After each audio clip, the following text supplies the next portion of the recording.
دین کے اندر ایگزیجریشن کی گئی ہے اور اس سے بھی آگے بڑھ چکے ہیں. اب تو زنجیر زنی اور چھریاں مارنے تک بات آ چکی ہے. حالانکہ مفتی اعظم جو ہیں ایران کے خامنائی صاحب، ان کا فتویٰ ہے کہ یہ حرام ہے چھری مارنا اپنے آپ کو. لیکن آپ کو پتہ ہے انڈیا پاکستان بنگلہ دیش میں جو شیعہ ہیں یہ تو شیعہ ہے ہی نہیں ہے، یہ تو ذاکرین کے فالورز ہیں. کوئی علمی شغف ان کا ہے نہیں ہے. انہوں نے رسومات کا نام جو ہے وہ اہل بیت اور مکتب اہل بیت اپنے آپ کو کہا. مولانا اسحاق صاحب رحمہ اللہ تعالی جن کی بڑی ایکسپرٹیز تھی اس فیلڈ میں، انہوں نے باقاعدہ شیعہ کی فقہ کی کتابوں سے بتایا کہ ماتم کرنا حرام ہے. وہ آج کے علماء کی لکھی نہیں پرانی ہے، یہ بدعات ہیں جو انہوں نے داخل کی ہیں. جیسا کہ کئی بدعات اہل سنت کے ہاں بھی داخل ہو گئی. یکم محرم کا جلوس بھی تو بدعت ہے نا.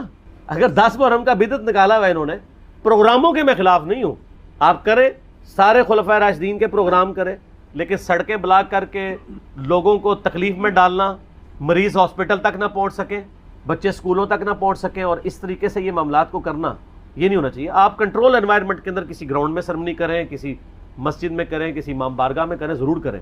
لیکن یہ جو باقی جو چیزیں، یہ جھولے اور ذوالجناح کے جلوس نکالنا اور یہ پنجے اور اس کے نیچے سے گزرنا، اور پھر آج کل تو گھوڑوں کو دفنا بھی رہے ہیں، ٹھیک ہے.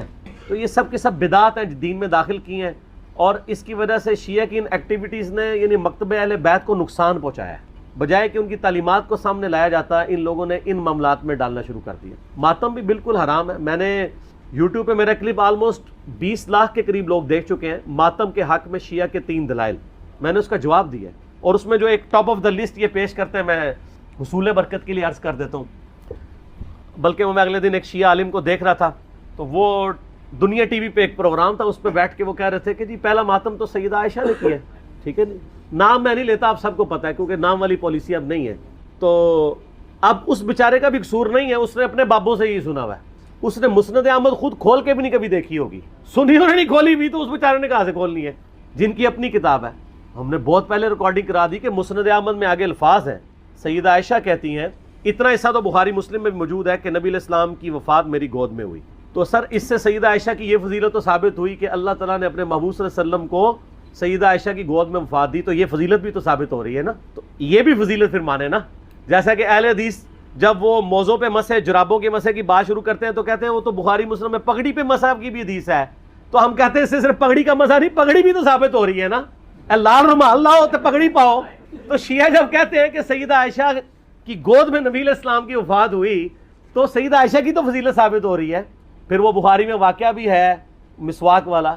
تو مسند احمد میں آگے الفاظ ہے کہ سیدہ عائشہ کہتی ہیں جب نبی علیہ السلام کی وفات ہوئی تو میں نے آپ کا سر تکیے پہ رکھا اور باقی عورتوں کے ساتھ مل کے میں نے اپنے چہرے کو پیٹنا شروع کر دیا. وہ کہتے ہیں نہیں دیکھیں نہیں، یہ ماتم کا آغاز تو وہیں سے ہوا ہے. لیکن اس کے آگے الفاظ ہیں کہ یہ میری کم عمری اور ناسمجھی کا نتیجہ تھا. تو اگر یہ انہوں نے ثواب سمجھ کے کیا ہوتا تو کہتی کہ یہ میری میچیورٹی اور ثواب کے حصول کا ذریعہ تھا. تو سیدہ عائشہ کا رجوع ثابت ہے. یہاں پہ بھی ایک دفعہ جن دنوں میں ہم مناظرے وغیرہ کر لیا کرتے تھے، یعنی آج سے 10 سال پہلے کی بات کروں، تو ایک شیعہ ذاکر آئے تو وہ بھی کتاب اٹھا کے اپنی لے آئے کہ جی یہ سیدہ عائشہ نے. میں نے کہا یار تمہیں بھی دھوکہ دیا کہ ہم مسند احمد کھول کے آپ کو دکھاتے ہیں، یہ تو ہمارے حق میں دلیل ہے. تو یہ آدھی روایتیں بیان کر. تو سیدہ عائشہ کا کوئی ماتم ثابت نہیں. دوسری دلیل یہ وہ قرآن پاک سے لیتے ہیں کہ جب فرشتوں نے آگے بشارت دی سیدنا ابراہیم کی جو پہلی بیوی تھی سارہ کہ ان کے ہاں بھی اب اولاد ہوگی، تو انہوں نے حیرانگی میں اپنا چہرہ پیٹا تھا. جیسے عورتیں کہتی ہائے اب بڑھاپے میں ایک 80-90 سال کی بڑھیا پریگننٹ ہو جائے تو وہ تو پریشان ہی ہوگی نا. یہ انہوں نے یہ تو نہیں تھا کہ ہر سال وہ چہرہ پیٹنا شروع کر دیتی، ایک واقعہ تھا اور اسے ماتم کا ثبوت نکال لیتے ہیں. یعنی کوئی بات دیکھا کریں، اس طرح چیزوں کا ثبوت نہیں نکلتا. اور تیسرا وہ کہتے ہیں ویسے کرنی نے دانت توڑ دیے تھے. دیکھیں اس میں تو میں نے اتنی بڑی ان کو پھکی دی ہے کہ وہ تو قیامت تک بھی ڈکار آتے رہیں گے اس کے. دیکھیں جی نوحہ والا ایشو چھوٹا ہے اصل میں. جو ہمیں شیعہ سے اختلاف ہے نا اس طرح کے مصائب کی ایکٹیویٹیز میں، ویسے تو میجر اختلاف تو عقیدہ امامت کے اوپر ہے جی، اس پہ آپ میرا کلپ دیکھ لیں.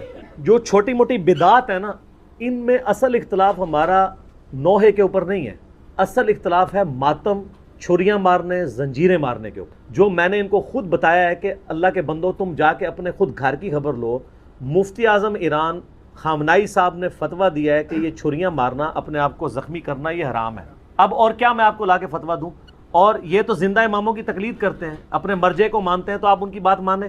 یہاں آپ نے کیا کچھ کیا ہوا ہے. یقین کریں میں پچھلی دفعہ محرم کے دنوں میں سول ہاسپٹل میں وہ میرے بچے کو کچھ لگی تو میں لے گیا علاج کے لیے، تو وہاں ایک نوجوان 18-20 سال کا لایا گیا، تو اس کی کمر کے اوپر نا کافی سارے نشانات تھے، تو وہ اس کے اوپر ٹانکے لگا رہے، تو میں نے پوچھا ہی کیا ہوا ہے، تو وہ جی زنجیر، وہ چھریاں مار کے زنجیر زنی کر کے ہے۔ تو مجھے اتنا ترس آیا کہ یار اس بیچارے نے تو ثواب سمجھ کے یہ کام کیا ہے، اور وہ جس طریقے سے اس کو وہ ٹریٹ کر رہے تھے، مطلب ایک چیز دوسری جگہ لگا رہے ہیں، کوئی ہیپاٹائٹس کا مریض آیا ہوا ہے اور اس کا وہ سوئی کھبو دیتے ہیں تو وہ مریض بن جاتا ہے اور ایک آگے معاملہ شروع ہو جاتا ہے۔ رہا ان کا یہ کہنا کہ حمزہ ابن عبد المطلب کے لیے نبی علیہ السلام نے نوحہ کروایا تھا، تو ہم کب انکاری ہیں اس کے؟ بالکل کروایا تھا، یہ اس وقت کی بات ہے جب نوحہ ابھی حرام نہیں تھا۔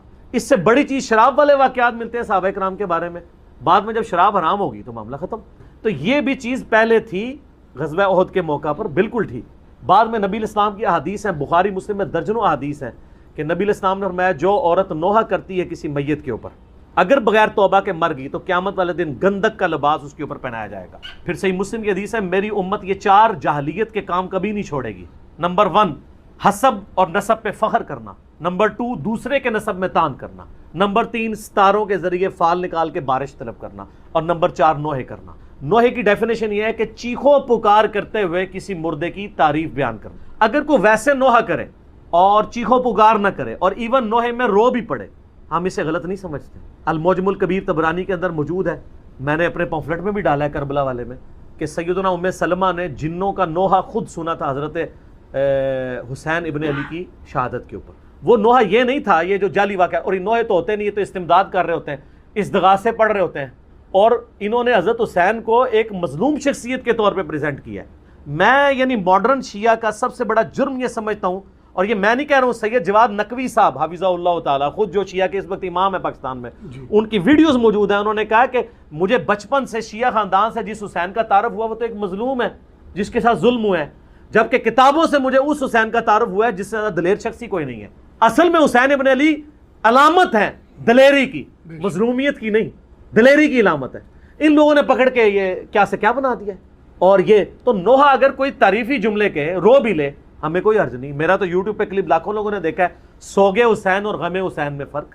ہم کہتے ہیں سوگے حسین نہیں ہے، غم حسین قیامت تک رہے گا۔ میں نے احادیث سے پیش کی ہیں چیزیں، میں آج اس ٹاپک کی طرف نہیں جاتا۔ اصل میں ہمیں اختلاف ہے اس ماتم کے ساتھ، اور یہ جو دلائل پکڑ رہے ہیں اس میں کوئی ماتم نہیں عورتوں نے کیا تھا۔ اور یہ مجھے پتہ ہے ایک شیعہ عالم ہے، میں ذاتی طور پر ان کی بہت قدر کرتا ہوں، شہنشاہ نقوی صاحب حافظہ اللہ تعالیٰ۔ یہ حافظہ اللہ آپ کسی کو بھی دعا دے سکتے ہیں۔ تو انہوں نے یہ بات کی ہے، اور انہوں نے یعنی مجھے بڑا افسوس ہوا قرآن سے آیات پڑھ کے نا، سورہ یوسف سے، حضرت یعقوب علیہ السلام جو افسوس کرتے تھے یوسف علیہ السلام کے لیے، وہ تو اس میں الفاظ ہیں، وہ ہائے یوسف کہتے تھے، اور یوسف افسوس یوسف کے اوپر، اور یوسف کو یاد کر کے روتے تھے حتیٰ کہ ان کی بینائی چلی گئی۔ اس کے ساتھ انہوں نے ساتھ خود کہانی جوڑ لی کہ ایک ہاتھ یہاں مارتے تھے ایک یہاں مارتے تھے، تو ہم یہاں مار لیں تو کیا ہے؟ یہ قرآن کی کس آیت میں لکھا ہوا ہے؟ یعنی یہ آپ کہانیاں کہانی بند کریں، سورہ یوسف کھول کے خود 80 نمبر آیت سے آن ورڈ پڑھ لیں، پارہ نمبر 12 کے اندر، اور مجھے بتائیں کہ کہاں لکھا ہے کہ وہ ماتم کرتے تھے۔ ہوتا یہی ہے کہ آدھا سچ بڑا خطرناک ہوتا ہے، آدھا تو سچ ہے۔ سر ہم بھی غم کر رہے ہیں، اور میں تو بہت بڑی بات کرتا ہوں، دنیا کا بڑے سے بڑا شیعہ آ کے مجھ سے اگر محبت اہل بیت ایکسچینج کرنا چاہے نا، تو میں جو اہل بیت کے لیے محبت رکھتا ہوں نا، میں کبھی بھی اس کے ساتھ ایکسچینج نہ کروں، میرے پاس اس سے بڑھ کے ہے، مجھے کسی سے سرٹیفکیٹ لینے کی ضرورت نہیں۔ لیکن قرآن و سنت میں تو آپ تعریف نہ کریں، توحید کا جنازہ تو نہ نکالیں، اپنی طرف سے تو چیزیں بیان نہ کریں، نوحوں میں استغاثے تو نہ کریں، امداد تو نہ مانگیں، اور وہ اس واقعے سے جو سہارا لیتے ہیں قرآن کھول کے خود پڑھ لیں، کوئی ماتم نہیں اس کے اندر لکھا ہوا، خام خواہ نکالتے ہیں۔ نوحے میں بھی ہمیں صرف اس نوحے سے اختلاف ہے جس میں چیخو پکار کی جائے، آوازیں بلند کی جائے۔ اگر تعریفی کلمات کوئی کہتا ہے حضرت حسین ابن علی پہ مرثیہ پڑھے، نوحہ پڑھے، ہمیں کوئی اعتراض نہیں ہے۔ ہم نے خود اپنے شعیب بھائی سے یہاں پڑھوایا تھا، سید نے کربلا میں وعدے نبھا دیے ہیں، تو یہ تو اہل سنت کے ہاں بھی چل رہا ہوتا ہے، ہمیں تو کوئی اعتراض نہیں ہے اس کے اوپر۔ لیکن واہ ویلا نہ کریں، چیخو پکار نہ کریں، اور اس میں جھوٹی تعریف نہ کریں، سچی تعریف کر کے، اور ان سے مدد نہ مانگیں، بلکہ ان کے لیے اللہ کے حضور دعائے رحمت کریں، اور صلوات بر محمد و آل محمد، اللہم صلی علی محمد و علی آل محمد۔ اور ہو سکتا ہے کسی سنی کے پیٹ میں درد ہو اور وہ کہے جی یہ آپ کیوں کہہ رہے ہیں، میت کے اوپر جو ہے وہ تعریفی کلمات کہے جا سکتے ہیں، تو سر صحیح بخاری اور مسلم دونوں میں موجود ہے، عرض کیا ہے۔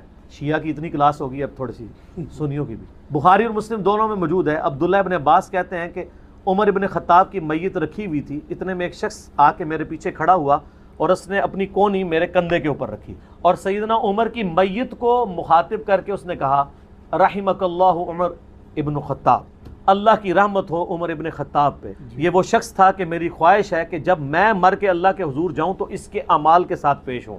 اس نے اسلام کی وہ خدمت کی ہے، اور میں نے بارہا رسول اللہ سے سنا تھا صلی اللہ علیہ وآلہ وسلم، میں ابو بکر اور عمر داخل ہوئے، میں ابو بکر اور عمر نکلے، میں ابو بکر اور عمر نے یہ کیا، مجھے امید تھی کہ اے عمر تم اپنے ان دو ساتھیوں کے ساتھ جا کے ملو گے۔ کون دو ساتھی؟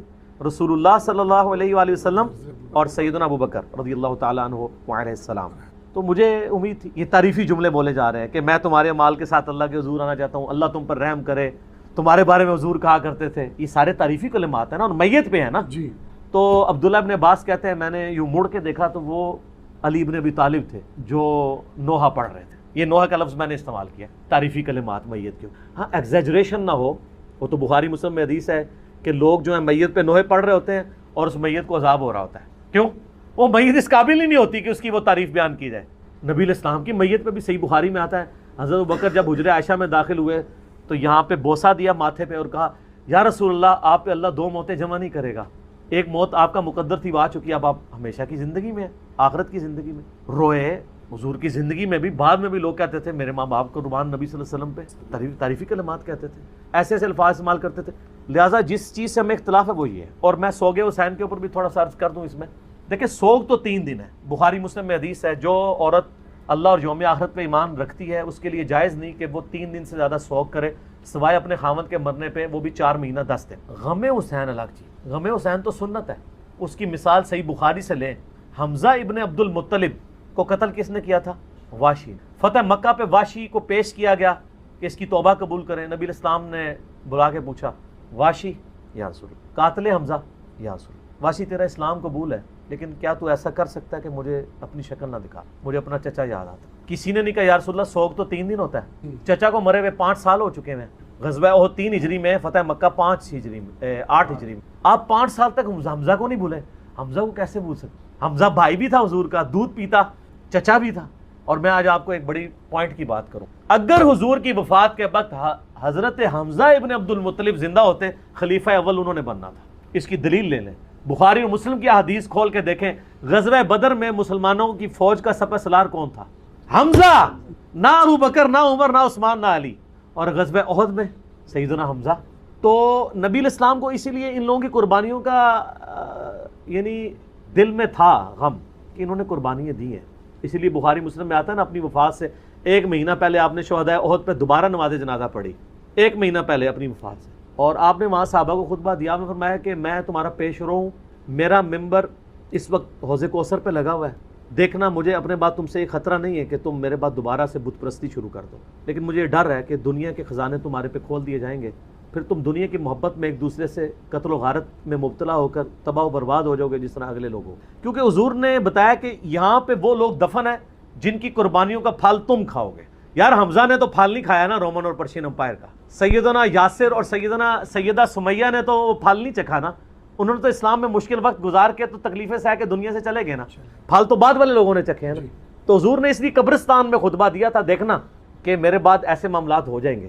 تو وہ بخاری کی حدیث میں آتا ہے کہ آپ نے فرمایا مجھے اپنی شکل نہیں دکھانی، پوری زندگی واشی حضور کے سامنے نہیں آیا، پھر اللہ نے اس پہ کرم کیا کہ جب مسلمہ کذاب نے دعویٰ نبوت کیا تو اس کا قتل بھی واشی کے ہاتھوں ہوا۔ تو وہ کہا کرتے تھے کہ میں نے اسلام کے بہترین شخص کو قتل کیا، بہت بڑا جرم تھا، اللہ نے کمپنسیشن میری کر دی کہ میں نے اسلام کے بدترین دشمن کو بھی میں نے قتل کیا ہے، مسلمہ کذاب کو، جس نے جھوٹے دعوے نبوت کیا تھا۔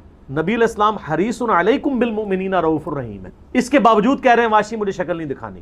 اچھا مجھے بتائیں انسان کو اپنے چچا سے زیادہ محبت ہوتی ہے یا اپنی اولاد سے؟ چچا کے قاتلوں کی شکل حضور دیکھنا نہ چاہیں، اور حضور کی اولاد کو جنہوں نے قتل کیا ہے ان کے آپ قصیدے پڑھتے ہیں، ان کے ساتھ تو وہی ہونا ہے سحقن سحقن لمن غیر بعد، بخاری مسلم میں، دور کرو انہوں نے میرے بعد میرے دین کو بدلا۔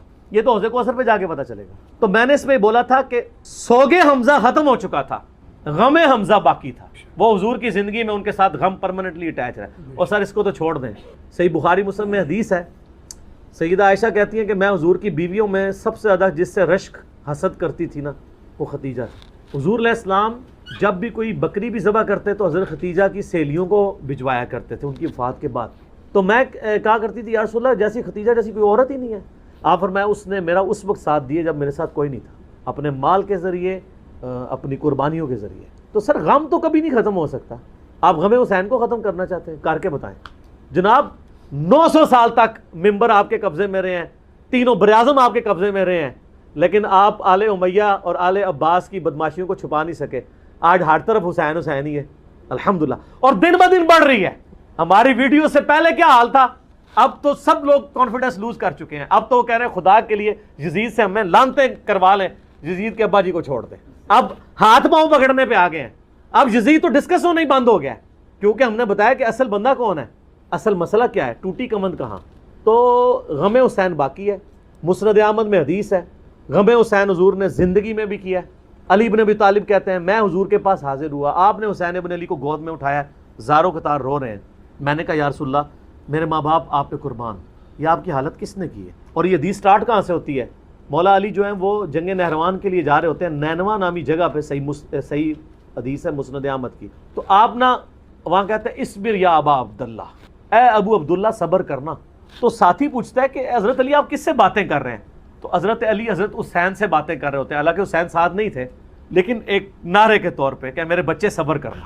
تو انہوں نے کہا کہ مجھے یہاں پہ حضور کی ایک حدیث یاد آئی ہے, کیونکہ اسی جگہ کے بارے میں نبی الاسلام نے مجھے بتایا تھا. ایک دن میں آپ کے گھر داخل ہوا, حسین ابن علی کو گود میں اٹھایا, میں چھوٹا سا بچہ ہے 3-4 سال کا, آپ رو رہے ہیں. میں نے پوچھا یا رسول اللہ آپ کو کس نے غمگین کیا. تو فرمایا ابھی جبرائیل علیہ السلام میرے پاس آئے تھے, انہوں نے مجھے بتایا کہ آپ کی امت حسین کو قتل کر دے گی فرات کے کنارے, اور میری خواہش پہ جبرائیل نے یوں ہاتھ مار کے مجھے کربلا کی سرخ مٹی بھی دکھائی, جس کی وجہ سے میں غمزدہ ہو گیا.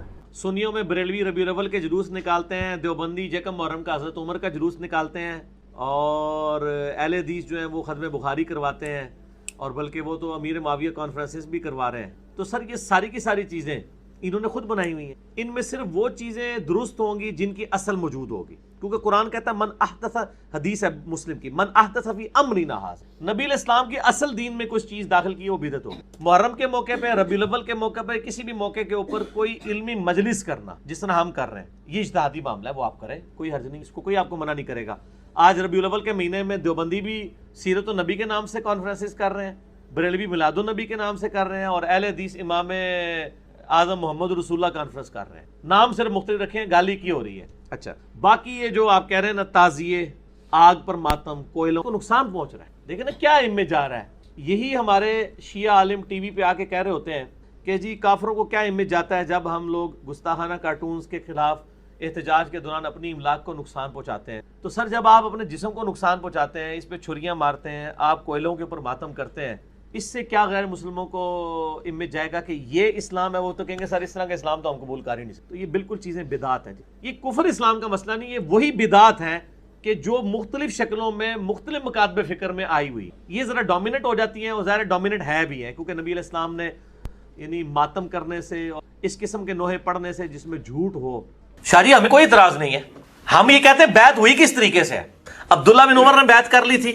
اچھا جی, اب ہم یہ پوچھتے ہیں کہ جو عبداللہ بن عمر رضی اللہ تعالیٰ عنہ کی بیعت کرنا ہے, کیا اس چیز کی توثیق ہو جائے گی کہ یزید کی خلافت ٹھیک ہے؟ تو پھر صحیح ہے, پھر تو حضرت حسین سے مخالفت کی ضرورت ہی کوئی نہیں تھی. حضرت حسین بیعت نہ بھی کرتے تو خیر تھی. اصل میں حضرت حسین کا جو بیعت کرنا ہے نا, وہ امت محمدیہ صلی اللہ علیہ وسلم میں امام تھے, اور قرآن میں ہے نا کہ ان کے جو علماء ہیں اور اللہ والے ہیں, یہ لوگوں کو حرام خوری سے اور برے کاموں سے کیوں نہیں روکتے. حضرت حسین کا وہ ٹائٹل تھا. اب میرا ایک کلپ بھی چڑھا ہوا ہے بڑا سخت قسم کا, میں ابھی وہ آدھا گھنٹہ لگ جائے اگر بولوں. The difference between the natures of Hussain ibn Ali and عبداللہ ابن عمر. عبداللہ بن عمر کی نیچر پیسو تھی, حضرت حسین کی ایکٹیو تھی. عبداللہ بن عمر کے سامنے جب حضرت معاویہ نے حضرت عمر کی گستاخی کی, 4108 نمبر حدیث ہے کہ میں اس کے باپ سے بھی زیادہ خلافت کا حقدار ہوں, کی تھی نا, حضرت ابن عمر کی تھی, اس کے باپ کی. بعد میں اس سے پوچھا کہ آپ نے جواب کیوں نہیں دیا, ان کا میں نے فتنے کے ڈر سے خاموش ہو گیا, اور قتل ریزی کے ڈر سے, اور مجھے جنت کی نعمتیں یاد آ گئی. میرا ارادہ تھا کہ میں اس کو ادھر ہی کہتا کہ معاویہ تجھ سے زیادہ خلافت کا حقدار وہ ہے جس نے حالت کفر میں تم لوگوں سے جنگ کی ہوئی ہے, جب تم لوگ کافر تھے اور انہوں نے مار مار کے تم لوگوں کو اسلام میں داخل کیا ہے, یعنی علی یا ابن عمر خود. اب یہ امام بخاری نے غزوہ خندق کے چیپٹر میں یہ حدیث ڈالی ہے کہ ابن عمر جو ہے وہ خندق کے صحابی تھے, یہ ثابت کیا انہوں نے. حالانکہ اس حدیث میں سے تو کتنی گستاخیاں نکل آتی ہیں بقول ان کے, لیکن امت کو ٹیکا لگا دیا امام بخاری نے حق کا کہ بات کس طریقے سے پہنچتا ہے. تو ابن عمر تو اپنے باپ کے خلاف جب بات ہوئی ہے, وہ بےچارے وہاں نہیں بولے, وہ پیسو نیچر کے تھے, وہ دوسری طرف جاتے تھے کہ حکمرانوں کے خلاف خروج نہ کیا جائے, قیام نہ کیا جائے. اسی لیے بخاری مسلم میں بھی آتا ہے کہ یزید کی جب لوگ بیعت توڑ رہے تھے واقعہ حرہ کے بعد, وہ ان کو منع کرتے تھے. ہم یہ پوچھتے ہیں کہ بیعت توڑ رہے تھے وہ بریلوی دیوبندی شیعہ تھے؟ وہ بھی تو صحابہ ہی تھے. ان کی اوپینین کو نہیں یہ لوگ مانتے, انہوں نے بیعت توڑ دی تھی. اور ادھر ہی میں وہ ضمناً بات بتا دوں, یہ وہ محمد بن انفیہ والی, جی وہ بھی کہتے ہیں جی محمد بن انفیہ جو ہیں وہ ان کے سامنے جب ذکر کیا یزید شرابی تھا, کبابی تھا, تو انہوں نے کہا میں نے تو اس کو سنت میں آگے بڑھ کے دیکھنے والا دیکھا ہے, سنت میں آگے بڑھ کے. جنہوں نے باوجداد سنت نو تروڑ رہے ہیں, سنتا نو بدل رہے ہیں, وہ سنت میں آگے بڑھ چڑھ کے, ٹھیک ہے. تو بڑا نمازی یہ ہے, اور یہ آدھی روایت پیش کرتے ہیں. یہ پوری روایت عبداللہ ابن مطیع والی آتی ہے, وہ صحابی رسول ہیں جو روایت کرتے ہیں کہ یزید کے اندر یہ فالٹ ہیں, شرابی, کبابی, بے نمازی, اور اسی طریقے سے قریب ہے کہ آسمان سے پتھر برس پڑے, ٹھیک ہے. اور یہ عبداللہ ابن مطیع کی بات جب محمد بن انفیہ تک پہنچتی ہے وہ رد کرتے ہیں. عبداللہ ابن مطیع جو ہیں وہ ہے صحابی, اور محمد بن حنفیہ ہیں تابعی. جب تابعی اور صحابی کا ٹکراؤ تو کس کی بات مانی جاتی ہے؟ صحابی کی. اہل سنت کا متفق اصول ہے. تو یہ پوری روایت کیوں نہیں بیان کرتے ہیں؟ محمد بن حنفیہ نے کہتا ہے, محمد بن حنفیہ نے سرٹیفکیٹ دے دیتا ہے انہوں نے. اسی لیے شیخ زبیر صاحب بڑے سمجھدار تھے, انہوں نے اس روایت سے ہی جان چھڑا لی. انہوں نے اہل حدیث رسالے میں ویسے وہ لکھ دیا, ویسے وہ رسالہ بھی غائب ہو گیا نیٹ سے, ہمارے پاس ویسے موجود ہے, مقالات میں بھی میرا خیال ہے. انہوں نے لکھا یہ روایت ہی جعلی ہے. وہ ہیڈنگ میں رہی کیا یزید شرابی تھا, تو انہوں نے کہا یہ پوری روایت اگر کوئی صحیح مانتا ہے تو پھر عبداللہ ابن مطیع کی بات صحیح ہے کہ وہ شرابی تھا, محمد بن حنفیہ کی بات ریجیکٹڈ ہے. ادروائز جان چھڑاؤ اس روایت کو ضعیف کہو, ٹھیک ہے نا. تو یہ اس طرح کی روایتیں جب پیش کرتے ہیں تو آدھی روایتیں کو پیش کرتے ہیں, تو پوری روایت بتائیں نا, آدھی روایتیں بیان کر کے تو اس قسم کا اپنا ڈھونگ رچانے کی کوشش کرتے ہیں. یہ بالکل غلط طریقے سے توثیق کر رہے ہیں, اس طریقے سے نہیں ہے معاملہ. ہاں جی. اور ایک بات آپ کرتے ہوتے ہیں اکثر کہ حضرت عبداللہ بن عمر کی جو شہادت ہے وہ بھی آپ بنو امیہ نے کی ہے. اس کا کیا ثبوت؟ صحیح بخاری میں کتاب الحج چیپٹر میں کہ جاج ابن یوسف جو ہے وہ آیا ان کی تیمارداری کے لیے, تو کہا کہ مجھے بڑا افسوس ہے جو آپ کو, ان کو زخم لگا تھا زہر آلود نیزہ حالت احرام میں, تو آپ کے قاتل کا پتہ چلے نا تو میں اس کو جو ہے نا وہ سزا دوں. انہوں نے کہا میرا قاتل وہ ہے جس نے حالت احرام میں لوگوں کو یہ جنگی آلات لانے کی, تلواریں اور نیزے لانے کی اجازت دی ہے, احرام کی حالت میں تو نہیں یہ لا سکتے, یعنی تو ہی یہ قاتل. لیکن سامنے کون بات کر سکتا ہے؟ یہ کس کو کہا انہوں نے؟ حجاج ابن یوسف کو. اس کے نیچے آپ ذرا داؤد راز ان سب لوگوں کی شرح پڑھیں ابن حجر اسقلانی کی, کہ وہ حجاج بن یوسف سے ان کا تو کوئی سروکار نہیں نا. کیوں؟ حضرت امیر معاویہ کو سے کیا سروکار ہے؟ میں آل امیہ ہے نا, میں یہ بتانا چاہ رہا ہوں کہ ابن عمر رضی اللہ تعالیٰ عنہ جو پوری زندگی امت کے مفاد میں اپنے اعتبار سے آل امیہ کا ساتھ دیتے رہے, بالآخر ان کی شہادت آل امیہ کے ہاتھوں ہوئی ہے, ان کو بھی انہوں نے معاف نہیں کیا, ٹھیک ہے. اور ویسے میں بتاؤں آپ کو تاریخی روایتیں ایسی ملتی ہیں کہ ابن عمر آخری وقت میں روتے تھے, کاش میں نے اس وقت علی کا ساتھ دیا ہوتا, جو معاملات بگڑ گئے تھے. اور یہ تاریخی روایتیں جب یہ کوڑ کباڑ اکٹھا کر کے پیش کرتے ہیں تو ہم بخاری کی حدیثوں میں تاریخی روایتیں فٹ کیوں نہیں کر سکتے؟ ایک اور بڑی شخصیت جن کی شہادت ہے حضرت عبداللہ بن زبیر رضی اللہ عنہ, یہ بھی جاج بن یوسف نے کی. صحیح مسلم میں موجود ہے کہ لاش ٹانگ دی, عبداللہ بن زبیر صحابی کی لاش ان لوگوں نے خانہ کعبہ کے دروازے پہ ٹانگ دی, اور ابن عمر وہاں سے گزرے اور کہا تجھ پہ سلام ہو اے عبداللہ, میں تجھے منع کیا کرتا تھا اس طرح کے معاملات میں. یہ عبداللہ بن زبیر صحابی تھے؟ جی یہ صحابی ہیں, صحابی ہیں, حضرت ابو بکر کے نواسے ہیں, حضرت عائشہ کی بہن اسما بنت ابی بکر کے بیٹے ہیں, اور حضرت زبیر اشرا مشرا کے بیٹے ہیں, ٹھیک ہے. عبداللہ ابن زبیر کو عام آدمی ہے, انہوں نے بھی بیعت نہیں کی تھی یزید کی, یاد رکھیے. 9 سال انہوں نے بھی خلافت قائم کی ہے. اور یہ حجاج ابن یوسف جو ہے نا اس نے قتل کیا تھا عبد الملک بن مروان کے دور میں, یزید کے دور میں اس نے خانہ کعبہ پہ چڑھائی کی, جو صحیح مسلم میں آتا ہے, غلاف کعبہ بھی جل گیا. یزید کے قابو نہیں آئے عبداللہ ابن زبیر, پھر مروان کے قابو بھی نہیں آئے, عبد الملک بن مروان نے شہید کروایا اور لاش ٹانگ دی. اور پھر عبداللہ بن عمر نے کہا تجھ پہ سلام ہو, یہ جو لوگ کہتے ہیں نا تیرے بارے میں کہ تو یہ تھا یہ تھا, نہیں, تو بہت نیک انسان تھا, اللہ کا خوف رکھنے والا تھا, تو عبادت گزار تھا, رات کو شب بیداری کرنے والا تھا. اتنے سلام انہوں نے پڑھے, ان کی میت کے اوپر سلام پڑھے.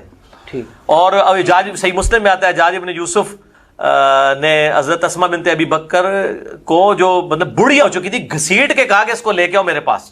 پھر خود گیا تو اسما نے کہا کہ تو نے میرے بیٹے کی دنیا خراب کی ہے, میرے بیٹے نے تیری آخرت خراب کر دی ہے. اور یہ آل امیہ کے جو چمچے ہیں نا, یہ کہتے ہیں جاج بن یوسف آخری زمانے میں کہتا تھا جناب توبہ کرتا تھا, یہ کرتا تھا, وہ کرتا تھا, اس طریقے سے اس کا بھی دفاع کرتے ہیں. علی بھائی ہمارے جو یہ شیعہ بھائی ہیں وہ بھی یہ بات نہیں سمجھتے, وہ تو خالی موقف یہ عام طور پہ رکھتے ہیں کہ جی یہ خالی سادات سے دشمنی تھی, اہل بیت سے دشمنی نا جی نا, یہ تو پھر کسی کو نہیں بخش رہے. یہ تھے دنیا دار. میں نے اس میں حدیث لکھی ہے بخاری اور مسلم سے کہ مجھے تم سے شرک کا خطرہ نہیں, لیکن میرے بعد دنیا کے مال میں پھنس جاؤ گے اور پھر تم دنیا کی محبت میں ایک دوسرے کو قتل کرو گے اور برباد ہو جاؤ گے جس طرح اگلے لوگ برباد ہوئے. یہ آپ کا آخری خطبہ ہے. بخاری اور مسلم میں آتا ہے کہ وفات سے 1 مہینہ پہلے شہدائے احد کے اوپر آپ نے نماز جنازہ دوبارہ سے پڑھی. شہدائے احد پہ اس لیے پڑھی کہ شہدائے احد جو تھے وہاں پہ بھی دنیا کی لالچ کی وجہ سے فتح شکست میں بدلی تھی, اور دوسرا شہدائے احد میں ان لوگوں نے قربانیاں دی تھیں کہ جنہوں نے اسلام کا پھل نہیں کھایا تھا. بعد کے لوگوں نے پھل کھایا. تو حضور نے قبرستان جا کے خطبہ دیا, دیکھنا میرے بعد یہ معاملات نہ کرنا. تو یہ آپ سے نے پہلے بتا دیا تھا دنیا داری میں لوگ پڑ جائیں گے, سیدھی سی بات ہے. تو یہ سب کچھ دنیا کی خاطر انہوں نے کیا. اور یہ سارے لوگ ان سے خوفزدہ تھے اتنے زیادہ کہ کوئی بولتا نہیں. میرے بھائی آج بولتا ہے کوئی؟ حضرت ابوبکر کی بیٹی کو گھسیٹ رہے ہیں, حضرت امام حسین کے ساتھ کیا کر رہے ہیں. نہیں تو مجھے بتائیں آج کوئی بولتا ہے؟ آج کوئی بولتا ہے؟ بھائی جس کے ہاتھ میں تلواریں ہوتی ہیں, اب یہ توابون کو ہی آپ دیکھ لیں, ان کو بھی قید کر دیا گیا تھا نا, جو بعد میں شہید ہوئے حضرت حسین کی شہادت کے بعد. کہتے ہیں جی کوفی نکلے نہیں ہیں. جب آپ پورا اس طریقے سے قبضہ کر لیں گے, چند لوگ اس حکومت سے جو 3 براعظموں میں پھیلی ہوئی ہے اس سے کیسے ٹکرا سکتے تھے؟ سیدھی سی بات ہے. تو آج بھی نہیں لوگ اٹھتے.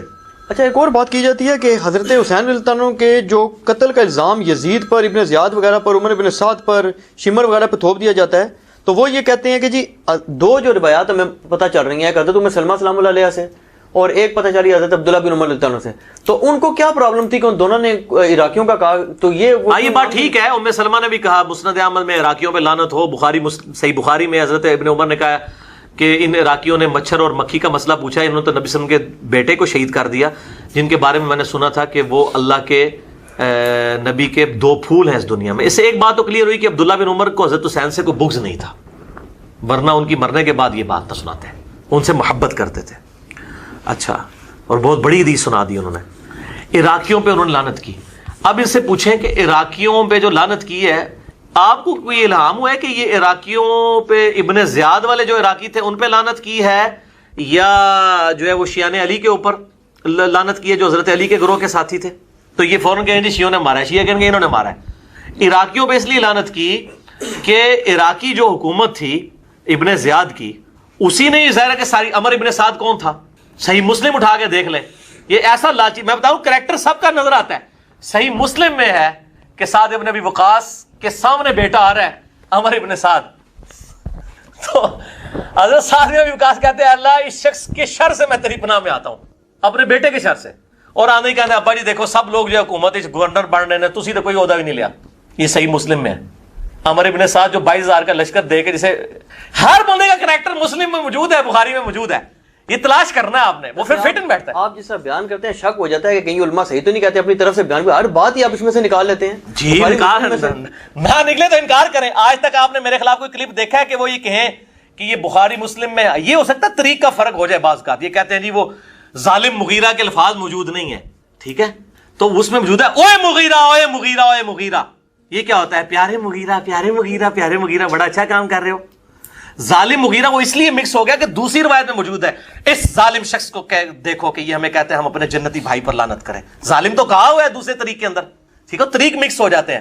لیکن آج میں جو ذہنی طور پہ نا مکمل طور پہ زبان کی اس اعتبار سے بھی احتیاط کر رہا ہوں کہ میں جو بات کہہ رہا ہوں انہی الفاظ کے ساتھ ہوگی کہ سعد ابن ابی وقاص کہتے ہیں میں اس کے شر سے اللہ تیری پناہ مانگتا ہوں. یہ دنیا کا لالچی, اور بعد میں اس کو رے کی گورنری کی لالچ دے کے حضرت حسین کے قتل پہ آمادہ کیا گیا. یہ عبید اللہ بن زیاد کا گورنر تھا, یہ شیعان علی کا گورنر تھا, یہ بھیجا ہوا تھا. تو اچھا کہتے ہیں جی وہ عراقیوں نے کیا ہے نا میرے بھائی. پیچھے شام والوں کو تو انہوں نے کہنا ہی نہیں تھا. اس کی وجہ یہ ہے کہ شام میں تو مرکزی حکومت بیٹھی ہوئی تھی. یہاں پہ جب عمران خان صاحب اعتراض کرتے ہیں تو پنجاب پولیس کہتے ہیں نا, وہ یہ تو نہیں کہتے نواز شریف کی پولیس. لیکن جب پنجاب پولیس کہہ رہے ہوتے ہیں تو پنجاب کی حکومت نواز شریف صاحب کے انڈر ہے, تو انڈائریکٹلی وہ نواز شریف صاحب کو کہہ رہے ہوتے ہیں. لہٰذا جب اس وقت کہے گا عراقیوں نے کیا تو عراق اس وقت کس کا صوبہ تھا؟ اہل شام کا. تو ڈائریکٹلی تو انہوں نے کیا تھا, عبید اللہ بن زیاد نے کیا. اور یہ کہتے ہیں جی واقعہ کربلا جی ثابت نہیں ہے, یزید تک خبر نہیں پہنچی, اور پھر وہ جھوٹی روایت ہے یزید بڑا روئے اور یہ وہ. اچھا رونے کے بعد انہوں نے ابن زیاد کو ہٹا دیا, ٹھیک ہے. ان سے پوچھا صحیح مسلم کے اندر موجود ہے, میں نے اس پمفلٹ میں اس کا اشارہ کرایا ہوا صرف. صحیح مسلم 6309, یہ کہتے ہیں واقعہ کربلا ثابت ہی نہیں ہے. 6309 نمبر حدیث ہے کہ امام زین العابدین رحمہ اللہ تعالی وعلیہ السلام یہ واقعہ کربلا کے بعد مقتل حسین کے بعد یزید سے ہو کر مدینے آئے. یہ الفاظ ہے صحیح مسلم. واقعہ کربلا ثابت ہو گیا. اور ان کے پاس رسول اللہ کی تلوار تھی صلی اللہ علیہ وسلم, جو حضرت علی کے پاس تھی, اس کے بعد حضرت حسین کے پاس تھی, حسین کی شہادت کے بعد ان کے پاس آ گئی. اور مسور بن مخرمہ آئے, انہوں نے کہا اے اللہ کے نبی کے نواسے یہ لوگ آپ سے چھین لیں گے. کون چھین لیں گے؟ بریلوی دیوبندی اہل حدیث چھین لیں گے, آل امیہ. تو آپ مجھے دے دیں گے تلوار, اس میں تلوار کی حفاظت کروں گا. یہ صحیح مسلم 6309 نمبر فضائل فاطمہ والے چیپٹر میں یہ حدیث موجود ہے. تو واقعہ کربلا کا ذکر صحیح مسلم کے اندر موجود ہے, ٹھیک ہے, بخاری کے اندر موجود ہے. میں نے کتنی روایتیں اس میں نقل کی ہیں, یہ کہتے ہیں نہیں فلاں چیز ثابت نہیں, ساری کی ساری یہ واقعہ کربلا کے اوپر جو میرا رافضیت ناسبیت والا پامفلٹ 5A ہے اس کے اندر موجود ہے. یہ چیزیں موجود ہیں میرے بھائیوں. یہ مطلب باتیں کر دینا آسان ہے. دیکھیں ہم بلو پرنٹ آپ کو پیش کر رہے ہیں نا, بلو پرنٹ پیش. یہ تاریخ اس تاریخ میں بیٹھے گا جو مودودی صاحب بیان کر رہے ہیں, لیکن یہ جو کچھ کوٹ کباڑا یہ سارے ہی تاریخ سے پیش کر رہے ہیں. یہ اصل میں منکرین حدیث ہیں. اچھا دیکھیں یہ سنابلی صاحب جتنے والے دے رہے ہیں منکرین حدیث کے دے رہے ہیں نا, سارے جن کو اہل حدیث بھی خبیث مانتے ہیں. شبیر کو, اسی طریقے سے محمود عباسی کو, ان لوگوں کے حوالے دے رہے ہیں نا. شبیر کا تو نہیں دیا نا, کوئی رحمان سنبلی, ہاں ان لوگوں کے, ان کو اہل حدیث محمود احمد عباسی کو تو اہل حدیث خبیث کہتے ہیں, انگریزوں کا پٹھو. منکرین حدیث وہ تو بخاری کو کھوتا کہتا تھا. ابو جابر دامانوی خود کہتے ہیں, اس سے تو ابو جابر نہیں نا رجوع کر سکتے, وہ کہتے ہیں میں اپنے کانوں سے سنا ہے کہ انہوں نے کہا جی اچھا بخاری کھوتے نے بھی بخاری میں حدیث لیے کہ حسین کا سر کاٹ کے عبید اللہ ابن زیاد کے سامنے رکھا گیا, اور آئے لوگ کہہ رہے ہیں جی وہ سامنے رکھا گیا, اس کا یہ مطلب تو نہیں عبید نے قتل کروایا. اچھا وہ جو سر میرے سامنے کو سر کاٹ کے لا کے رکھے میرے بیٹے کا, تو میں اس کو انعام نوازوں گا؟ پھر وہ چھڑیاں مارنے لگا. ٹھیک ہے جی, بھی غلط تعویل کرتے ہیں. اسی طریقے سے کہ آپ ہر بات میں سے نہیں, وہ تو لاتے ہیں نا حضرت علی پہ اٹیک کرتے ہیں نا جواب میں. وہ کہتے ہیں حضرت علی کے سامنے بھی سر کاٹ کے لایا گیا. کس کا؟ یہ میں کس کی روایت سن رہا تھا کہ غالباً نہیں حضرت زبیر کا لایا گیا. نا جی نا, کوئی سر کاٹ کے یہ ان کی کسی پہلی دفعہ بھائی میرے تمام محدثین محرخین نے لکھا ہے کہ پہلی دفعہ اگر کوئی سر کاٹ کے کسی مسلمان حکمران کے سامنے رکھا گیا ہے نا, تو وہ معاویہ کے سامنے عمار کا سر ہے. اس سے پہلے کبھی سر نہیں رکھا گیا. نبی صلی اللہ علیہ وسلم کے بارے میں ایک روایت آتی, مجھے اب پتہ نہیں اس کی صحت ہے, کہ اس طرح رکھا گیا آپ نے اتنا ناپسند فرمایا اس چیز کو, تو آپ نے کہا ادھر سے لے جاؤ, یہ کام نہ کر رہا ہوں. یہ نہیں ہوا. عمار کا سر کاٹ کے سب سے پہلے رکھا گیا تھا. ٹھیک ہے, اور میں آپ کو پھکی دے دوں, ابھی عمار کا سر کاٹ کے رکھا گیا, تو اس کے بعد تو توبہ کر لینی چاہیے تھی نا. اب تو ادھر تو عمر بن عاص بھی کہہ رہے ہیں کہ باغی جماعت قتل کرے گی. ٹھیک ہے, ہمارے سامنے ہم بھی کانپ اٹھے, تو لیکن نہیں, وہ کہ الٹا تعویل کی کہ جی عمار کو ہم نے کیوں قتل کیا ہے, نہ علی لے کے آتا نہ یہ قتل ہوتا. ٹھیک ہے, پھر تاریخ کی روایتوں حدیث میں تو اتنا ہے, تاریخ میں ملتا ہے کہ حضرت علی تک جب یہ معاویہ کی بات پہنچی نا, تو حضرت علی نے کہا اچھا پھر حمزہ کا قاتل نبی صلی اللہ علیہ وسلم تھے, نہ حمزہ کو لے کے آتے احد میں, نہ حمزہ شہید ہوتا. اے پھکی دی تھی معاویہ نو حضرت علی نے کہ تو یہ گل کیتی ہے. جڑا میرا سپورٹر ہے, آرمی چیف ہے میری طرفوں, 93 سال دی عمر جو بندہ لڑائی پہ لڑتا ہے عمار ابن یاسر, اس کو تم کہہ رہے ہو نہ علی لاتا نہ وہ. لیکن ملا علی قاری نے بس جرت کی ہے. یہ میں پھکی دے رہا ہوں, ملا علی قاری کے بھی بڑے والے آج کل اہل حدیث بھی پیش کر رہے ہیں. ملا علی قاری نے مرقاہ جو شرح مشکات کی لکھی ہے نا, مشکات میں جب یہ حدیث آتی ہے نا عمار کو باغی جماعت قتل کرے گی, اس کی شرح میں ملا علی قاری لکھتے ہیں کہ قتل عمار کے بعد یہ بات ڈیفائن ہو چکی ہے کہ معاویہ کی غلطی اجتہادی نہیں ہے بلکہ یہ ہٹ درمی پہ مبنی غلطی ہے. کیونکہ اگر اجتہادی تھی تو اس وقت تک تھی کہ اس بیچارے کو پتہ نہیں چلا. جب اس کو قتل عمار کے بعد بھی کہ باغی جماعت قتل کرے گی, ان کو بھی حدیث پتہ ہے, عمر بن عاص بھی سنا رہے ہیں, آپ تو توبہ کر لیتے نا کہ میری جماعت باغی ہے. ملا علی قاری نے جرت کی ہے. یہ رحمہ اللہ ہے آج کل اہل حدیثوں کا بھی, المتوفا 1014 ہجری, اور وہ تو کہتے ہیں امام حنیفہ اور ان لوگوں کے بعد سب سے بڑا امام ہی ملا علی قاری ہے. یہ مرقاہ کے اندر اس نے شرح مشکات میں لکھا ہے, یہ ملا علی قاری کا حوالہ لے جائیں. اس نے کہا کوئی اجتہادی. اچھا مجھے لوگ کہتے ہیں کہ جی آپ نے اس میں لکھ دیا ہے کہ جی اجتہادی خطا ہے. ٹھیک ہے, تو یہ میرا اجتہاد ہے, آپ اسے اختلاف کر سکتے ہیں. اجتہادی خطا سے مراد ہے, میں بھی اجتہادی خطاب میں اپنی ویڈیو میں بتا دوں, اجتہادی خطاب میں مانتا ہوں اس وقت تک جب تک عمار قتل نہیں ہوئے تھے. آج کی ڈیٹ میں کوئی اجتہادی نہیں. اور یہ جو حدیث بھی ہم نے فٹ کی ہے نا اس کے اوپر, وہ حاکم کے بارے میں ہے, حاکم سے بغاوت کرنے والے کے بارے میں, کہ حاکم اگر کوئی غلط کام کرے گا, یعنی حضرت علی اگر غلط جنگ کرتے تو ان کو 1 اجر ملتا اور صحیح جنگیں ہوتی تو 2 اجر. یہ نہیں کہ علی کے جو مخالفین ہیں ان کے اوپر یہ فٹ ہوگا, یہ انڈائریکٹلی اجتہادن طور پہ فٹ کرتے ہیں. ٹھیک ہے نا جی. بہرحال حضرت عائشہ طلحہ زبیر کی غلطی اجتہادی ہے, کیونکہ ان کا رونا, معافیاں مانگنا اور حضرت علی کا معاف کرنا ثابت ہے.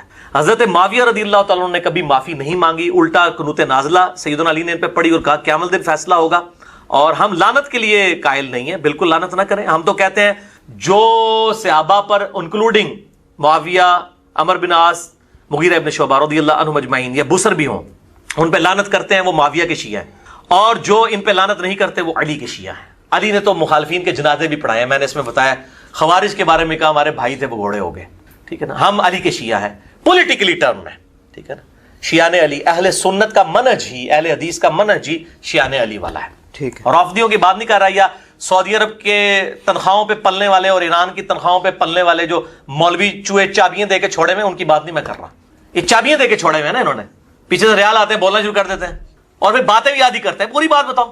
صحابہ کی اولادیں, ایک بات تو اس میں ٹھیک تھی, عمر ابن سعد تو واقعی سعد ابن ابی وقاص کا بیٹا تھا, لیکن جو سنان بن انس ہے نا, جس نے حضرت حسین علیہ السلام کو آخر میں وار کر کے شہید کیا, ان کا سر کاٹا تھا, وہ حضرت انس ابن مالک کا بیٹا نہیں ہے. اس کا ویسے نام ہے سنان بن انس نخعی, یہ تو قبیلہ ہی اور ہے. البتہ یہ ضرور ہے کہ جب صحیح بخاری میں 3748 نمبر حدیث ہے, جس میں امام بخاری نے حسین کے ساتھ علیہ السلام لکھا کہ جب حسین ابن علی کا سر کاٹ کر عبید اللہ ابن زیاد گورنر یزید, جو کوفہ میں اس کا گورنر تھا, اس کے سامنے لا کے تشت پہ پیش کیا گیا, ولیعوذ باللہ تعالی, اللہ کی لعنت ہو ان پر, فرشتوں کی لعنت, تمام لعنت کرنے والوں کی لعنت جنہوں نے حسین ابن علی کو اس طریقے سے شہید کیا, آمین. تو وہ چھڑی مار کے ان کے حسن کے بارے میں کوئی کلام کرنے لگا. یہ بخاری میں بھی ہے اور ترمذی میں بھی. تو انس ابن مالک وہاں کھڑے ہوئے تھے, تو وہ تڑپ اٹھے. انہوں نے کہا کہ نبی علیہ السلام کے سب سے زیادہ ہم شکل حسین ابن, اور بخاری کے الفاظ ہیں 3748, اس وقت حسین علیہ السلام کی داڑھی اور سر میں وسمے سے رنگا گیا تھا, یعنی کالا خضاب لگا ہوا تھا. کالا خضاب لگا سکتے ہو, میرا کلپ بھی. بہرحال اس میں بھی موجود ہے کہ وہ انس ابن مالک وہاں کھڑے تھے. اس کی وجہ سے لوگ سمجھتے ہیں شاید سنان بن انس ان کا بیٹا ہوگا, اور انس ابن مالک نے ساتھ ہو کے کام کرایا. ساتھ ہو کے کرایا ہوتا تو وہ عبید اللہ کو ڈانٹتے تو نا کہ تو کیا کر رہا ہے, چھڑی مار رہا ہے. باقی لڑ تو سکتے نہیں تھے. انس ابن مالک کی اس وقت عمر 100 پلس تھی, یا 100 پلس تو نہیں ہوگی, آلموسٹ آپ سمجھ لیں 60 پلس تھی, کیونکہ 93 ہجری میں فوت ہوئے ہیں, 110 سال کی عمر میں 70 کے ہوں گے آلموسٹ. تو بیچارے دل میں ہی اس کو برائی کو برا سمجھ سکتے تھے, جتنا وہ کر سکتے تھے وہ کر دیا, ادروائز تو وہ مروا دیتے تھے. سنان بن انس انس بن مالک کا بیٹا نہیں ہے. رہا عمر ابن سعد, جو 22,000 کا لشکر لے کے کربلا میں آیا تھا حسین ابن علی کے مقابلے پہ, وہ سعد ابن ابی وقاص کا بیٹا تھا. اور آپ دیکھیں عجیب بدقسمتی اس شخص کی کہ سعد ابن ابی وقاص نے ہی وہ پرشین امپائر گرائی ہوئی ہے, عراق, ایران, کوفہ, یہ سارا حضرت سعد نے فتح کیا ہوا ہے. عشرہ مبشرہ میں سے ہیں. اور مولا علی کا قول ہے بخاری اور مسلم دونوں میں کہ میں نے اپنے کانوں سے صرف ایک شخص کے بارے میں رسول اللہ سے سنا ہے کہ میرے باپ اس پہ قربان, اور وہ سعد ابن ابی وقاص ہے. ان کا نام ہے سعد ابن مالک, ابی وقاص ان کے باپ مالک کی کنیت تھی. یہ دونوں نام ایک ہی صحابی کے, سعد ابن ابی وقاص. مولا علی جن کے بارے میں کہہ رہے ہیں کہ ان پہ نبی علیہ السلام نے اپنے ماں باپ جمع کیے, اور نبی علیہ السلام کے رشتے میں معمول رکھتے تھے. 10 جنتی خوش نصیب صحابہ میں سے, اور بدری اصحاب میں سب سے آخر میں یہ فوت ہوئے ہیں حضرت معاویہ رضی اللہ تعالیٰ کے دور میں 56 ہجری میں. ان کے بعد کوئی بدری صحابی دنیا میں نہیں رہا. بدری صحابی ایک بہت بڑا ٹائٹل تھا, یہ سب سے آخر میں فوت ہوئے. پوری زندگی حضرت معاویہ سے ان کا اختلاف رہا تھا اس مسئلے میں, جو حضرت علی کے ساتھ ان کے معاملات تھے سب و شتم والے. یہ بندہ ہمیشہ ڈٹا رہتا تھا. ان کا بیٹا تھا عمر ابن سعد, جس کو رے کی حکمرانی کی لالچ دی تھی. رے پورا ایریا تھا, ایران, عراق, افغانستان, یہ پورے ایریا کو رے کہا جاتا تھا اس زمانے میں. اتنی بڑی حکمرانی کی, گورنری کی لالچ دی یزید نے عبید اللہ ابن زیاد کے ذریعے. باپ دیکھ لو سعد ابن ابی وقاص, جو مولا علی سے محبت کرنے والا, سن نسائی الکبریٰ میں موجود ہے. 2 تابعین ملنے آتے ہیں سعد ابن ابی وقاص کو, اور کہتے ہیں, سعد ابن وقاص ان کو پہلی بات یہ کرتے ہیں کہ میں نے سنا ہے کہ تم حضرت علی کو گالیاں دیتے ہو. ان کا معاذ اللہ, ہم کیوں دیں گے؟ تو انہوں نے فرمایا یہ بنو امیہ کے لوگ اگر میرے سر پہ آرا بھی رکھتے ہیں اور میرے 2 ٹکڑے کرتے ہیں اور مجھے یہ کہیں کہ میں حضرت علی کے بارے میں کوئی نازیبا جملہ نکالوں, تو میں سعد کبھی بھی ان کے بارے میں کوئی جملہ نہیں نکالوں گا جو کچھ میں نے رسول اللہ سے علی بن ابی طالب کی شان میں سن رکھا. صحیح مسلم میں حدیث موجود ہے نا, حضرت معاویہ نے ان کو کہا ہمارا معاویہ نے حکم دیا, تو اس میں الفاظ انہوں نے انکار کر دیا. تو حضرت پھر معاویہ نے کہا تمہیں کون سی چیز منع کرتی ہے کہ تم علی بن ابی طالب پہ سب و شتم نہیں کرتے؟ ان کا معاویہ میں نے 3 فضیلتیں علی کے بارے میں ایسی سنی ہیں, مجھے ایک بھی مل جاتی تو بہت تھی. پھر انہوں نے کہا وہ پہلی فضیلت غزوہ تبوک کے موقع پر علی کی میرے ساتھ وہی نسبت ہے جو ہارون کی موسیٰ کے ساتھ, مگر میرے بعد کوئی نبی نہیں. دوسری فضیلت خیبر کے موقع پر, کل اس شخص کے ہاتھ میں جھنڈا دوں گا جو اللہ اور اس کے رسول سے محبت کرتا ہے, اللہ اور اس کا رسول اس سے محبت کرتا ہے. ہم پوری رات اس خوشی سے سوئے نہیں کہ کون ہوگا وہ بندہ, علی کو دیا جھنڈا. اور مسلم میں آگے الفاظ ہیں کہ حضرت عمر کہتے ہیں مجھے پوری زندگی رشک رہے گا کہ اس دن جھنڈا مجھے نہیں ملا, علی کو ملا. اور تیسری فضیلت سن معاویہ, جب نجران کے عیسائی آئے تو آیت مباہلہ نازل ہوئی, آیت نمبر 61 آل عمران کی. تو نبی علیہ السلام اپنے بچوں میں سے حسن و حسین, فاطمہ اور حضرت علی کو لے کے اور کہا اللہ میرے یہ اہل بیت ہیں. یہ تینوں فضیلتیں. اور ابن ماجہ میں ایک چوتھی فضیلت بھی ہے کہ آپ نے غدیر خم پہ فرمایا تھا من کنتم مولاہ فہذا علی مولاہ, میرے پاس ان میں سے کوئی ایک بھی ہوتا تو بہت تم مجھے علی کے بارے میں بات کرتے ہو. یہ باپ تھا علی کا صحیح شیعہ, علی کی پارٹی کا بندہ, علی کا چاہنے والا, پوری زندگی ڈٹا رہا. اور بیٹا آگے سے کیا نکلا ہے. تو کوئی مسئلہ نہیں, حضرت نوح پیغمبر کا بیٹا کافر نکل سکتا ہے. تو حضرت سعد کا کیا مقام ہے حضرت نوح کے مقابلے پہ؟ یہ بیٹا تھا عمر ابن سعد, اور اس کے جو لچھن ہیں وہ شروع سے ہی برے تھے. آپ مسلم شریف اٹھائیں نا, مسلم شریف میں بالکل اینڈ پہ نا آپ کو ایک چیپٹر ملے گا کتاب الزہد, دنیا سے نفرت پیدا کرنے والی حدیث. اس میں انٹرنیشنل نمبر کے مطابق ایک حدیث ہے, یہ میں چونکہ مجھے یاد اس لیے میں نے کافی لوگوں کو بتائی ہے, 7432 صحیح مسلم میں. ابھی یہ کربلا ہوئی نہیں ہے, کچھ بھی نہیں ہوا, حضرت سعد ابن وقاص بھی زندہ ہیں. تو سعد ابن ابی وقاص اپنے کھیتوں میں ہل چلا رہے ہوتے ہیں یا وہ بیج والا کام کر رہے ہوتے ہیں, تو ان کے ساتھی کہتے ہیں اتنے میں ان کا بیٹا سامنے سے آتا ہے. تو حضرت سعد جب اپنے بیٹے کو دیکھتے ہیں عمر ابن سعد کو, تو کہتے ہیں اے اللہ اس سوار کے شر سے میں تیری پناہ میں آتا. حضرت سعد کو پتا تھا اس بچے نے کیا کام ڈالنے ہیں, وہ اپنی زندگی میں اسی بیٹے کے شر سے اللہ کی پناہ مانگا کرتے تھے. کہتے ہیں جب وہ قریب آیا تو آتے اس نے کہا ابا جی لوگوں نے تو حکومت بانٹ لی, کوئی گورنر بن گیا, کوئی بن گیا, تسی ایتھے بیٹھے جناب حلوائی پہ کر دیو. ہائے ہائے ہائے. تو حضرت سعد ابن وقاص نے اس کے عمر ابن سعد کے نا سینے پہ نا گھونسا مارا اور کہا کہ اللہ تعالیٰ کو پرہیزگار بندہ پسند ہے جو گمنامی کی زندگی میں مر جائے, جسے کوئی جانتا نہ ہو. تو یعنی وہ انہوں نے ایک گوشہ نشینی کی زندگی اختیار کر لی. تو ان کو پہلے ہی لیکن اس نے اپنے باپ کی نصیحت نہیں پکڑی, یہ پھر یزید کی لالچ میں آ گیا. اور پھر آپ دیکھ لیں جو کچھ اس نے, آج تک لوگ لانتے بھیج رہے ہیں. باپ کو لوگ رضی اللہ عنہ کہہ رہے ہیں, آپ شیعہ سے پوچھ لیں سعد ابن وقاص کی کتنی وہ عزت کرتے ہیں. میں ابھی کل ایک کلپ وہ ایک شیعہ عالم تھے سید جواد نقوی صاحب کا سن رہا تھا, تو وہ اتنی تعریفی کلمات کہہ رہے تھے اور بتا رہے تھے کہ بھئی بیٹا یہ نکلا اور باپ کو دیکھیں, باپ نے ایران فتح کیا تھا, دوسری بڑی سپر پاور گرائی تھی اور بیٹا آگے سے. اچھا آپ دیکھ لیں کہ دین ایفرٹ کا نام ہے, یہ نہیں ہے کہ یہ وراثت میں ٹرانسفر ہو. انبیاء کی وراثت میں ٹرانسفر نہیں ہوئی ہے تو اور کس میں ہونی ہے؟